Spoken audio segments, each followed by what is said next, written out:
24x7 news एक बार फिर से आपका स्वागत है हमारे चैनल पे। आज हम आपको बताने वाले हैं कि मौसम विभाग ने आखिर क्या दी है चेतावनी, किस चेतावनी की बात कर रहा है मौसम विभाग और किस बारे में लोगों को चेतावनी दे रहा है, इसके बारे में आज हम आपको पूरी जानकारी देंगे। इससे पहले आपसे निवेदन है कि हमारे चैनल को सब्सक्राइब करें व बेल आइकन को प्रेस करें ताकि इसी तरह की वीडियो, इसी तरह की खबरें आप तक हम पहुंचा सकें। अब ले चलते हैं आपको सीधे खबर की ओर, बताते हैं आखिर क्या दे रही है मौसम विभाग चेतावनी। मौसम विभाग ने कहा ताउते की रफ्तार 70 से बढ़कर 175 किलोमीटर होगी। जहां भारतीय मौसम विभाग IMD ने कहा है कि ताउते के अगले 24 घंटे में और घातक होने के आसार हैं। यह 17 मई की शाम तक गुजरात के तटीय इलाके में पहुंच जाएगा और 18 मई की सुबह पोरबंदर के महुआ भावन नगर जिले के बीच के इलाके में होगा, गुजरात को पार करेगा। इस दौरान गुजरात के तटीय जिले पोरबंदर, जूनागढ़, गिर सोमनाथ, अमरेली में 1 मीटर से लेकर 3 मीटर ऊंचाई तक की लहरें उठ सकती हैं। गुजरात के मुख्यमंत्री विजय रूपाणी ने उच्च स्तरीय बैठक में तैयारियों की समीक्षा की है। उन्होंने चक्रवात से प्रभावित होने की संभावना, जिले के करीब 1500 अस्पतालों से ऑक्सीजन व वेंटिलेटर की आवश्यकता बताने वाले कोरोना मरीज को नजदीक ही जिले में भेजने का निर्देश दिया है। इसके लिए राज्य के सभी हिस्सों से एडवांस लाइस रिपोर्ट सिस्टम वाली एम्बुलेंस जामनगर, राजकोट, कच्छ और जूनागढ़ जिले के लिए रवाना कर दी है। अस्पतालों को यहां पर पावर बैकअप और ऑक्सीजन का बफर स्टॉक रखने के लिए भी निर्देश दिए गए हैं। मुख्यमंत्री के मुताबिक 8 ऑक्सीजन उत्पाद संयंत्रों को भी आपात व्यवस्था बनाने को कहा गया है। साथ ही सेना को भी मदद के लिए सतर्क कर दिया गया है। भाजपा अध्यक्ष ने पार्टी संगठन को सतर्क किया। जी हाँ, भाजपा अध्यक्ष JP नड्डा ने रविवार को भाजपा अध्यक्ष JP नड्डा ने रविवार को तटीय राज्यों के पार्टी नेताओं के साथ चक्रवाती तूफान को लेकर बात की है। नड्डा ने ट्वीट करके बताया है कि गोवा, महाराष्ट्र, केरल, कर्नाटक, दमन व दीप और गुजरात के पार्टी सांसदों, विधायकों व संगठन पदाधिकारियों के साथ वर्चुअल बैठक की है। सभी को सतर्कता बरतने और राहत कार्यों में मदद करने के लिए कहा गया है। उन्होंने कहा है कि हम कोविड प्रोटोकॉल का पालन करते हुए हर संभव मदद मुहैया कराएंगे। 101 NDRF टीम राज्यों में हो चुकी है रवाना। जी हाँ, राष्ट्रीय आपदा बचाओ बल NDRF ने राहत बचाओ अभियान चलाने के लिए ताउते चक्रवात से प्रभावित राज्यों में 101 टीमों को तैनात कर दिया है। इसमें से 80 टीमों को फील्ड में उतारा गया है, जबकि 22 को रिजर्व में रखा गया है। इसके अलावा सेना, नौसेना और तटरक्षक बल की राहत बचाव टीमों और विमान भी तैनात कर दिए गए हैं। मुंबई में आज भारी बारिश की चेतावनी महाराष्ट्र के मुंबई, उत्तरी कोंटक, ठाणे और पालघर में सोमवार को बेहतर बारिश होने की संभावना दी गई है। भारतीय मौसम विभाग ने इस बात की चेतावनी रविवार को दी थी। जी हां, इससे पहले मौसम विभाग ने बृहन मुंबई नगर निगम को मुंबई के चक्रवात की राह में नहीं होने की जानकारी दी थी, लेकिन रविवार को IMD के पुणे स्थित जलवायु शोध व सेवा संस्थान SID के प्रमुख KA होसालीलाल ने ट्वीट किया है कि चक्रवात के ताज़ा रुख के हिसाब से इसके 17 मई को दोपहर बाद मुंबई के तटीय इलाके से करीब 200 किलोमीटर दूर से गुजरने की संभावना है। इसके चलते तटीय इलाकों में बेहद भारी बारिश होने की संभावना है। CM ऑफिस के मुताबिक अलर्ट के चलते BMC को मेकशिफ्ट कोविड केयर सेंटर से 580 मरीजों को सुरक्षित स्थानों पर शिफ्ट करना पड़ा है। BKC के 243, दहिसर से 183 और मुंडुल से 154 मरीजों को दूसरी जगह भेजा गया है। मुंबई की मेयर किशोरी पेंडेनकर ने कहा है कि हम स्थिति पर नज़र रखे हुए हैं। लाइफ गार्ड सहित हमारी टीमें समुद्र के पास तैनात कर दी गई हैं। हमने सभी बड़े पेड़ों को कटवा दिया है और पुलिस ग्रस्त हो चुकी है।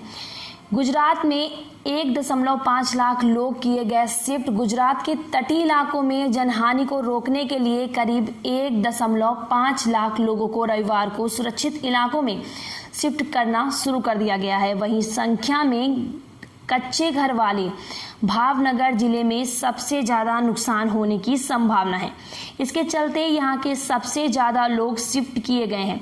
स्वास्थ्य टीमों को हार्ट अटैक पर रखने के साथ ही एनडीआरएफ को 44 और एनडीआरएफ को 10 टीमें तैनात की गई हैं। राज्य के मुख्यमंत्री विजय रूपाणी ने कहा है कि हम लोग 1.5 लाख से ज़्यादा लोगों जामनगर स्थित इसकी सबसे बड़ी रिलायंस रिफाइनरी में सतर्कता बढ़ा दी गई है। कंपनी प्रवक्ता ने कहा है कि हम हालात पर नजर रख रहे हैं। इस रिफाइनरी के चक्रवात की चपेट में आने की संभावना है। मुद्रा स्थित देश की सबसे बड़ी निजी व्यावसायिक बंदरगाह पर फिलहाल कामकाज जारी हो चुका है, लेकिन बंदरगाह प्रबंधक ने कहा है कि हालात के हिसाब से नियंत्रण लिया जाएगा। हालांकि कांडला स्थित देश के सबसे बड़े सरकारी बंदरगाह पे निचले इलाके में 5000 लोगों को दूसरी जगह भेजा जा रहा है। बंदरगाह के चेयरमैन एस.के. मेहता ने कहा है कि किसी भी नए जहाज को गोदी में प्रवेश करने पर रोक लगा दी गई है और मौजूदा जगहों पर भी गहरे समुद्र में भेजा जा रहा है। राज्य में 21 मई तक रेल सेवाओं के प्रभावित रहने के आसार हैं। गुजरात एनर्जी ट्रांसमिशन कॉरपोरेशन ने आपात हालात में भी बिजली बहाल रखने के लिए 2000 बिजली कर्मियों को तैनात किया है। कर्नाटक में 7 जिलों में 73 गांव तबाह। अरब सागर और उससे सटे लक्षद्वीप के ऊपर से आगे बढ़ते हुए चक्रवाती तूफान ताउते रविवार को सबसे पहले कर्नाटक पहुंचा।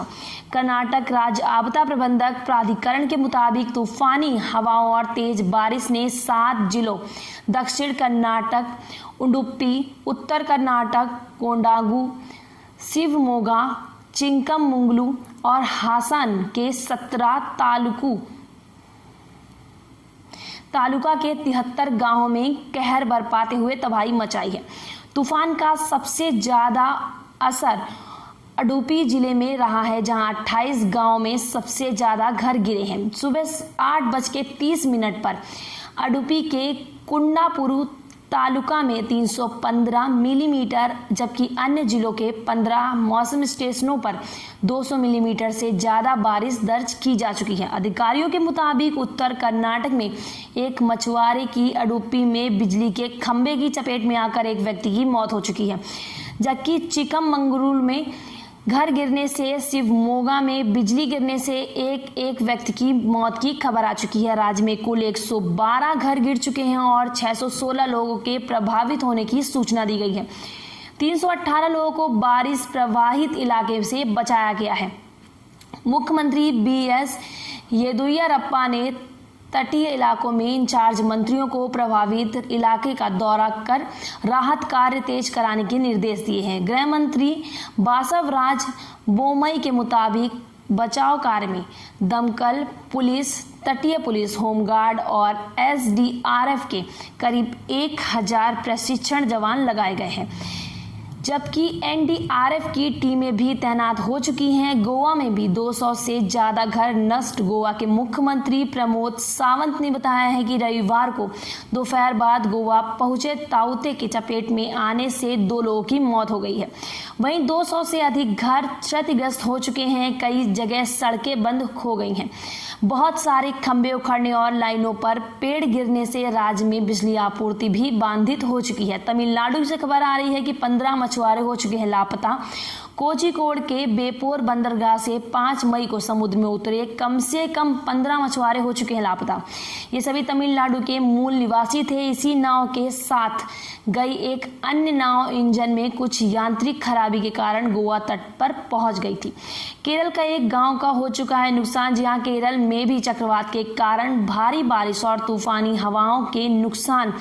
तिरुवनंतपुरम स्थित तटीय गांव वलियाथुरा में समुद्र की तेज हवाओं से कई घर नष्ट होने की सूचना मिल रही है। वहीं राजस्थान से खबर आ रही है कि राजस्थान में भी चक्रवात का पूर्व प्रभाव शुरू हो चुका है। ताउते चक्रवात के आखिरी दौर में प्रभावित होने की संभावना वाले दक्षिण पश्चिमी राजस्थान में रविवार को दोपहर के बाद से तेज हवाओं के साथ आधा घंटे तक बारिश दर्ज की गई है। कोटा जिले में इसका असर सबसे ज्यादा दिखाई दिया है। इसे देखते हुए राजस्थान सरकार ने राज्य के ऑक्सीजन उत्पादक यंत्रों को अपना यहां से निर्धारित बिजली आपूर्ति सुनिश्चित करने को कहा है। साथ ही चिकित्सा व स्वास्थ्य विभाग में सभी कोविड देखभाल केंद्रों और अस्पतालों में बिजली के वैकल्पिक इंतजाम रखने का निर्देश दिया है। जिला कलेक्टर ने दिया है निर्देश। तो इसी तरह की खबरों के लिए बने रहिए हमारे साथ और देखते रहिए लाइव इंडिया 24x7 न्यूज़। धन्यवाद।